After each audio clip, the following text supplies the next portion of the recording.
कर्मवीर आप्पासाहेब काडादी यांच्या जयंतीनिमित्त दैनिक संचार आणि संगमेश्वर पब्लिक स्कूलच्या संयुक्त विद्यमानं आयोजित आंतरशालेय स्पर्धांना उत्स्फूर्त असा प्रतिसाद मिळाला।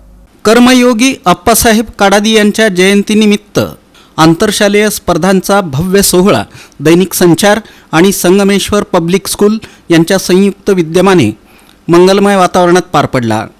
या कार्यक्रमाला संगमेश्वर एज्युकेशन सोसायटीचे चेअरमन धर्मराज काडादी, त्यांच्या सुविद्य पत्नी उमा काडादी, शालेय समिती सदस्य शीतल काडादी, शालेय समिती सदस्य अण्णाराज काडादी, त्यांच्या सुविद्य पत्नी तेजश्री काडादी, शालेय समिती सदस्य शरणराज काडादी, त्यांच्या सुविद्य पत्नी ऐश्वर्या काडादी, शाळेच्या प्राचार्या प्रियांका समुद्रे तसंच आंतरशालेय स्पर्धेसाठी लाभलेले परीक्षक उपस्थित होते। सोहळ्याची सुरुवात कर्मयोगी आप्पासाहेब काडादी यांच्या प्रतिमा पूजनानं, दीपप्रज्वलनानं आणि सरस्वती पूजनानं झाली। इयत्ता 8वीच्या विद्यार्थिनींनी यावेळी स्वागतगीत सादर केलं।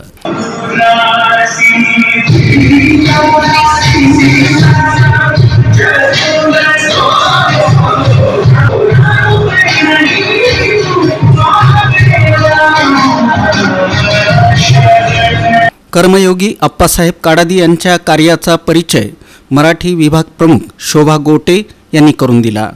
दरम्यान आंतरशालेय चित्रकला, रंगभरण, पत्रलेखन, निबंध आणि वक्तृत्व या स्पर्धांचं मूल्यांकन करणारे परीक्षक इम्रान सय्यद, बाळासाहेब जगताप, प्रियांका गांधी, विनायक पवार, अश्विनी पत्की, जान्हवी पाटील आदींचा यावेळी सत्कार करण्यात आला। या प्रसंगी शालेय समिती सदस्य शीतल काडादी यांनी आपलं मनोगत व्यक्त केलं। Whenever Appa's car used to pass from Sanmeshwar College, sometimes the teachers over there used to just set their watch time. अप्पांची गाडी संगमेश्वर कॉलेजच्या पुढून जायचं आणि एखाद्या वेळेस कोणाचं तर वॉचचा टाइम बरोबर सेट झाला नसेल तर सगळे लोक तिथं ते सेट करून घ्यायचे। तर एवढं अप्पांचं त्या टायमिंग मध्ये प्रिसिशन होतं ते आपल्याला एक मी एक्झाम्पल इथं खूप चांगलं म्हणजे माझ्या जे स्मरणात आहे ते मी मला सांगावं असं वाटलं या निमित्ताने। तसंच अजून एक गोष्ट आहे ते म्हणजे की अप्पांना खूपच शिस्त आवडायची। लहान असू दे मोठे असू दे त्यांना शिस्त म्हणजे शिस्तप्रिय अगदी लागायचं त्यांना कुठल्याही गोष्टीमध्ये। लहान खरं त्यांची जी सांगायची पद्धत होती ती खूप वेगळी होती, ते कधीच रागवायचे नाही। जवळ घेऊन मायेने एकदा किंवा दोनदा फक्त तेवढंच सांगायचे, तिसऱ्यांदा ते सांगायचं सोडून टाकायचे। It was up to them, the person who was concern. कोणाला सांगितलेलं ते शेवटी त्यांच्यावर निर्भर आहे। त्यांचं काम होतं की फक्त एकदा किंवा दोनदाच सांगायचं। खरं त्यांच्यामध्ये ती शिस्त किंवा ते सांगायचं जे प्रकार असायचं त्यांच्यामुळे ते पुढचा माणूस ऑटोमॅटिक ते करायला चालू करायचं। म्हणजे हे आणि लोकांचं पण त्यांच्यावर एवढं प्रेम होतं की त्यांचे जे काय आहे ते आदरपूर्वक एक रिस्पेक्ट जे म्हणतो, बोलायची भीती वाटायची आपण सगळ्यांच्या पुढे, कोणीही पुढे यायचे नाही त्यांच्या किंवा आले तरी 1-2 वाक्यातच त्यांचं काम होऊन जायचं। तर हे जे सगळं आहे ते शिस्त आम्हाला कुठं कर किंवा मी पर्सनली असं सांगेन की हे ज्या गोष्टी त्यांच्याकडून लहान असताना बघितलेल्या आहेत ते आम्ही आता सुद्धा पाळले, जेवढं जमतंय तेवढं पाळले।